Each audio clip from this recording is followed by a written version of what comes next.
So I went to see the movie Nefarious yesterday. When I told people on social media that I was going to do so, people were curious about my reaction, my thoughts on it. So I'm going to write an article, which is what I'm going to be looking at during this video, and post that on my website, slayingdragonspress.com. But I figured I'd make a video as well because people like videos. You'll see me looking down occasionally at the article I wrote. As one person mentioned, I believe it was Keith Nestor. Shout out to Keith Nestor. Catholic convert, has a great book, great website. He said, the director of the movie, I believe it was, or Steve Deese, whatever his relationship is to the movie, said this is a movie made by Christians for non-Christians. And that's an interesting way to look at it, especially if you go as a devout Catholic, what you're going to think of the movie. You'll still enjoy it. I enjoyed it quite a bit. So this review is not exhaustive of all of my thoughts on the film, but some of the highlights. I would enjoy seeing it a second time, partly for enjoyment, partly because it's a very complex movie, and also to make a more thorough review, but I don't have time to see the movie twice. So this is my reaction after sitting on it for 24 hours. I saw it yesterday afternoon. So overall, I recommend it for all Christians and for all the pagans of our current culture. The movie will confirm what Christians are thinking regarding the state of the world. And so it's not just about one possession case. It's really an analysis of the state of the world. And hopefully, God willing, it'll stir the pagans who watch it to reconsider the value of their so-called values. One thing the movie does well is present the irrationality and the demonic inspiration behind all the pagan morality that is guiding the woke culture, our present world. Wokeness would be a blanket term to cover all the moral topics that come up in this movie. Nefarious is the main character, the possessed man. The man's name is Edward. The demon's name is Nefarious. And there's the psychologist. There could be some spoilers in this, just so you know moving forward. Not too many. It's not going to ruin your enjoyment of the film. So the dialogue between Nefarious and the psychologist is gripping and revealing. I looked at my watch about an hour and 5 minutes into the film for the first time, not expecting that much time to have passed. So it's a very gripping movie, the way they did it, and it's taking place really as a dialogue almost the whole time. They break it up just enough so you don't feel like you're just watching two people talk. But that's essentially what's happening, but it's very gripping nonetheless. So I would say that the movie presented an intellectual engagement that suspended my consideration of time. And not every movie can boast of that. So a few caveats. These would be some spoilers as well. There is an execution scene. It's part of the story. It's easy to look away from, which I did because I didn't want to see the execution. It's not done in a grotesque Hollywood manner, but it is still someone being executed. So you want to consider that before seeing the movie, or just look away. It's easy to look away. You're not going to miss anything. Skip the first 20 minutes of the movie. If it starts at 1:55, don't go in until 2:05 or 2:15. 20 minutes, because it's an R-rated film, so you're going to see R-rated previews and commercials, and it's a pagan world, so you don't want to see that.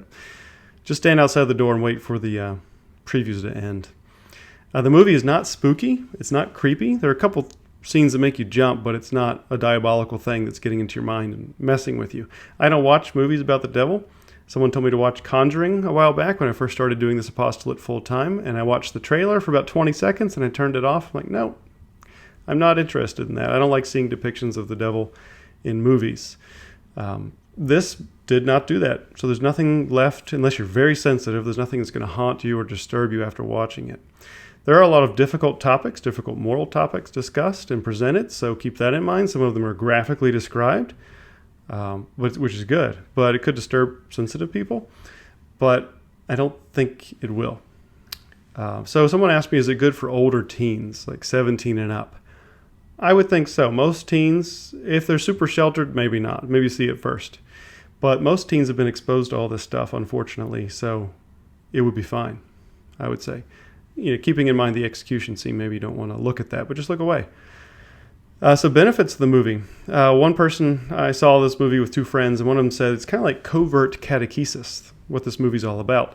It's engaging, it's a psychological thriller, it's not really a horror film, though that kind of verges on that, but it's not, there's no blood and gore, there's a little bit of violence, as I mentioned. But covert catechesis is a good way to describe the movie. But it is a catechesis that the world desperately needs to hear about. The demon, Nefarious, told the psychologist, this is one interesting thing, told the psychologist that he was going to get the psychologist to commit 3 murders by the time the psychologist had finished his evaluation. I think this is in one of the trailers. But the way this played out was quite clever. I'm not going to give it away. But it all has to do with the wokeness of our current pagan world. Abortion came up. And honestly, in my initial reaction, and still 24 hours later, I think this was the most powerful moment in the film. The diabolical quality of abortion was crystal clear in the way it was portrayed, and the acting was great. I think the producers could extract that clip, maybe 5 or so minutes, can't remember how long it was, just extract that and make it a short film all by itself, though it fits perfectly into the film. But the value of it, I think, is so great that they could extract it. One of the elements which I initially had my reservations about and discussed with my friends, I didn't really like that part, was the priest character in the film. At first I thought it was a bad decision. The priest who came in was the iconic Jesuit, heretic, old hippie who didn't believe in demons or possession. I thought that was a missed opportunity. Like, why not bring in a real priest? Because the demon reacted nonetheless. Nefarious reacted as the trailers portray. So I thought they should have brought in a stronger priest, maybe even as a result. This priest got a reaction, but let's bring in a traditional priest who actually believes what the church teaches. The psychologist, if he was smart enough, he should have done that. But maybe he just does not have exposure to the Catholic faith because the church is not everywhere as much as it should be, so he didn't even think about it. But after I sat on it, I began to realize that they may have done this to highlight a specific aspect of our culture. Perhaps one of the warnings within this film is that Christendom, the reign of Christ the King throughout the world with its power and glory and truth and beauty and goodness, is no longer with us in the wonderful manifestations which it once brought to the world.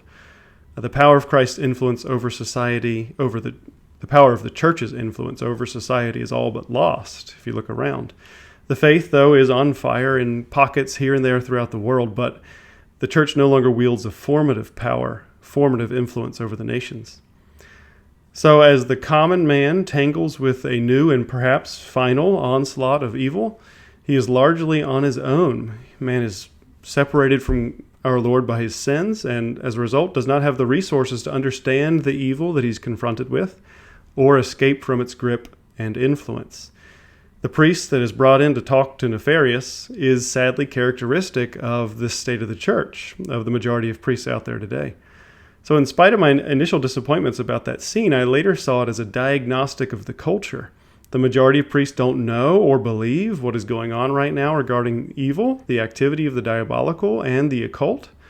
So in a situation like the one presented here in the story, the priests will likely not be much help unless you, by God's mercy and grace, you get a good one. And this priest was just that, no help in the story, except to give the audience an insight into the demon's mind by means of the demon's reaction to the heretic priest, which was very good, worth seeing. In addition, the average individual of our society is like the psychologist in the film. The psychologist, like the average individual, does not know how to understand what is playing out before him, not just in the evil of the philosophies of our day, but even coming face to face with clear diabolical manifestations. So the church, which has never really been but used to be much more present, is not ubiquitously present in the culture, and not even generously present in the culture. In most places, in some areas, it is more present. But as a result of not being present as far and wide as it should be, the church is not available to counsel mankind in this journey through this clear valley of tears, overrun with evil, especially in our generation today. So I think this is the value of the film. It's a wake-up call to the so-called woke world. It shows what the devil's plan is to destroy the world, and that plan includes abortion, euthanasia, homosexuality, transgenderism, the idolatry of the human will, turning every man into a god who determines what is right and wrong. It includes everything that is enshrined within the occult.